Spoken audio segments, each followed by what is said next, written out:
Index set काय असते तर consider a set I. Index set को हम कैपिटल आई से डिनोट करते हैं सच दैट ईच मतलब इंडेक्स सेट्स के जो एलिमेंट है उसे हम कैपिटल आई से डिनोट करते हैं. There is a set A I, मतलब बड़ा वाला सेट ए आई है, उसके छोटे एलिमेंट आई. इंडेक्स सेट को आप ए आई से भी डिनोट कर सकते हो या कैपिटल आई से भी डिनोट करते हो. This set I is called as index set. और जो सेट आई भी लिख सकते हो या ए आई भी लिख सकते हो, इसको हम बोलेंगे इंडेक्स सेट. और the set of A I are called as index sets. Each I belongings to capital I is called as index. मतलब जो स्मॉल आई है उसे इंडेक्स बोलते हैं और ए आई जो है उसे इंडेक्स सेट्स बोलते हैं. ठीक है. तो index sets I is a set of positive integer. मतलब जो इंडेक्स सेट है ए आई, उसको हम वो किसका सेट है तो पॉजिटिव इंटीजर्स का सेट है. And index sets are A1 A2. मतलब उसका जस्ट नोटेशन है, आई की जगह आप A1 भी ले सकते हो, A2 भी लिख सकते हो, डैश डैश. तो सबसे पहले इंडेक्स सेट्स को आप कैपिटल आई से भी डिनोट कर सकते हो या ए आई से भी डिनोट करते हो. और जो स्मॉल आई है उसे आप एलिमेंट्स भी बोल सकते हो या जो स्मॉल आई है उसे आप इंडेक्स भी बोल सकते हो. ठीक है. फिर नेक्स्ट डेफिनेशन है फैमिली और क्लास ऑफ द सेट्स. तो फैमिली और the class of the sets क्या होता है तो सुनो.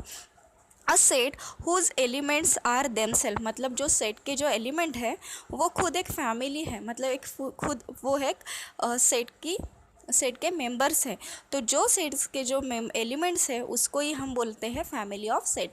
मतलब जो सेट के जो एलिमेंट्स है उसको हम बोलते हैं फैमिली ऑफ सेट. और इसको लिखने का एक तरीका है कि B equal to A I. A I मतलब इंडेक्स सेट्स का घर. Such that small I belongings to capital I.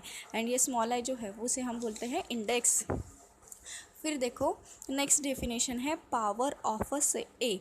Power set of ए.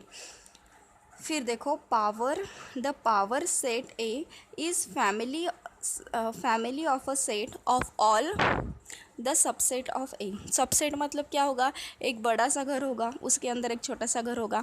तो पावर ऑफ सेट को हम किससे डिनोट करते हैं तो पी ऑफ ए से डिनोट करते हैं. And A is finite. A is finite मतलब एक सेट है उसके अंदर जो एलिमेंट है वो डिस्टिंक्ट है, मतलब हम जिसको काउंट कर सकते हैं वैसे है.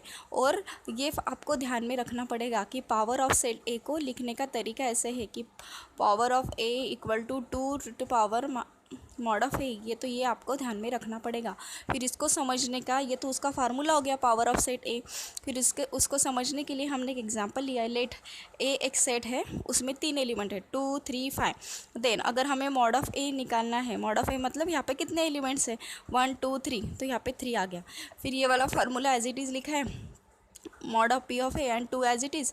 यहाँ पे मॉड ऑफ ए की जगह 3 है तो यहाँ पे 3 आ गया. फिर हमें पता है कि 2 का क्यूब क्या होता है 8 होता है.